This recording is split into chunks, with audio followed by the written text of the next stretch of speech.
Hello students, नमस्कार। कैसे हैं आप सभी लोग? आई होप आप लोग बहुत अच्छे होंगे। मैं हूं आपका होस्ट रजत एंड आज की वीडियो जो होने वाला है इन्वायरमेंटल साइंस का कुछ टॉपिक होने वाला है जो यहाँ क्लियर होने वाला है। ठीक है, तो सबसे पहले चलिए वीडियो को स्टार्ट करते हैं और शुरू से लेकर लास्ट तक वीडियो को देखिएगा बिना स्किप हुए, तभी समझ में आएगा। ठीक है, और ये कुछ जो टॉपिक है वो आपको इन्वायरमेंटल साइंस से है। ठीक है, उसको क्लियर करते हैं। चलिए देखिए, मरुस्थलीकरण से क्या आशय है, यहाँ एक प्रश्न आता है। ठीक है, तो यहाँ कुछ लिखे हुए हैं। मानव हस्तक्षेप द्वारा निर्मित वह पारिस्थितिक तंत्र जिसमें मरुस्थल के समान स्थानीय पर्यावरण का विकास होता है मरुस्थलीकरण कहलाता है। ठीक है, तो ये इसका डेफिनेशन है, आप याद कर सकते हो। उसके बाद जो नेक्स्ट आता है, मरुस्थलीकरण के कारण बताना है। तो डिसर्टिफिकेशन इसको इंग्लिश में बोलते हैं और इसके कॉज को बताना मतलब कारण को, कारक को बताना।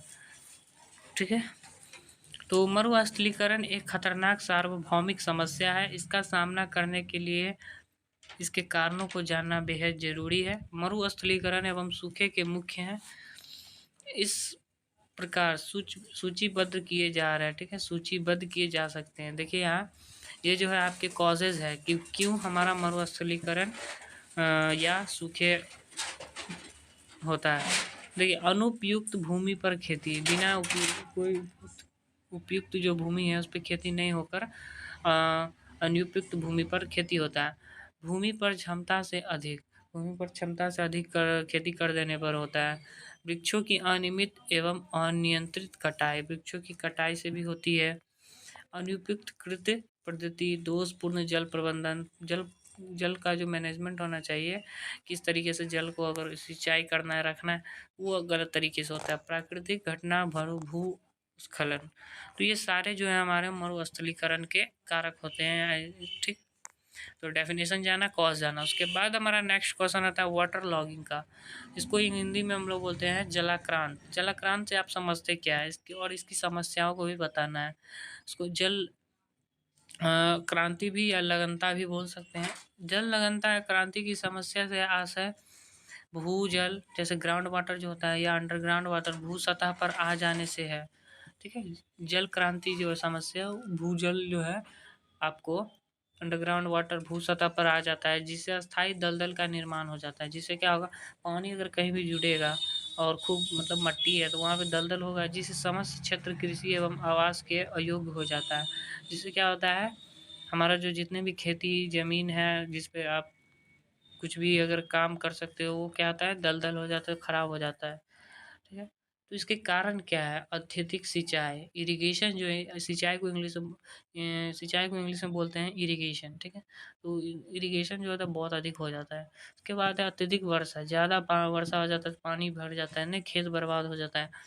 नहरों नदियों की अधिकता, इसमें जो है नहर जो होती है, नदी वो बहुत ज़्यादा या भर जाता है या पानी जो है उससे निकल जाता है ज़्यादा। झीलों से रिसाव, इरिगेशन अवैज्ञानिक, मतलब साइंटिफिक तरीके से कृषि ना करके अवैज्ञानिक तरीके से आपको कृषि किया जाता है, तो इससे भी हमारा जलाक्रांत होने का कारण बनता है। ठीक है, उसके बाद हमारा जो क्वेश्चन है वो है जैव विविधता से। तो जैव विविधता जातियों की विपुलता, जंतुओं, सूक्ष्म जीवों और पौधों से है, जो एक अन्योन्याश्रित क्रियातंत्र की तरह एक दूसरे से संबद्ध है। ठीक है, और यह एक निश्चित आवास में उत्पन्न होते हैं। अगर हम दूसरी भाषा में डिफाइन करें तो इसको कहेंगे हम लोग, पर्यावरण में जीव जंतु, पौधे और सूक्ष्म जीवों के बीच एक आनुवंशिक जातिगत स्पीसीज जिसको इंग्लिश में बोलते हैं और पारिस्थितिक इकोलॉजिकल स्तर पर पाई जाने वाली विविधता को हम लोग जैव विविधता कहते हैं। ठीक है, तो यहाँ डेफिनेशन दिया। अब जो है विविधता हमारे होते कितने हैं, तो एक जेनेटिक, इंग्लिश में हम लोग बोलते हैं अनुवंशिक, हिंदी में विविधता, जिसको जेनेटिक डाइवर्सिटी बोलते हैं। फिर बोलते हैं स्पीसीज डाइवर्सिटी, जिसको जातिगत विविधता भी बोलते हैं। उसके बाद इकोलॉजिकल डाइवर्सिटी, मतलब पारिस्थितिक विविधता, है ना। चलिए आगे देख लेते हैं क्या है क्वेश्चन। आगे जो है हमारा आर्थिक मूल्य का है। आर्थिक मूल्य कितने पे हमारे बटे हुए हैं वो यहाँ बताते हैं। ठीक है, तो हमारे दो तरह के पहले बांट दिए गए हैं इकोनॉमिक वैल्यू को, एक डायरेक्ट वैल्यू पे, एक इनडायरेक्ट इंडायरेक्चुअल वैल्यू पे, अप्रत्यक्ष वैल्यू मूल्य पे और अप्रत्यक्ष मूल्य पे। हिंदी इंग्लिश दोनों यहाँ देख सकते हैं आप। इसको कंजप्शन वैल्यू बोलते हैं, उपभोग मूल्य। इसको बोलते हैं उत्पादन मूल्य, प्रोडक्शन वैल्यू। डायरेक्ट वैल्यू के अंदर हमारा ये आता है। और इनडायरेक्चुअल जो अप्रत्यक्ष होते हैं इसके अंदर सामाजिक मूल्य, सोशल वैल्यू, नैतिक मूल्य, इथिकल वैल्यू, एस्थेटिक वैल्यू, सौंदर्य मूल्य, वैकल्पिक वैल्यू।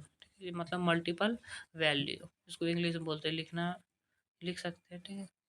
तो आई होप जो हमने टॉपिक क्लियर करा आपको अच्छे तरीके से समझ में आया हो। अगर चैनल पर नया है तो चैनल को सब्सक्राइब कर ले ऐसे ही। ठीक है, मिलते हैं नेक्स्ट वीडियो में नए टॉपिक के साथ। तब तक के लिए जय हिंद, जय भारत।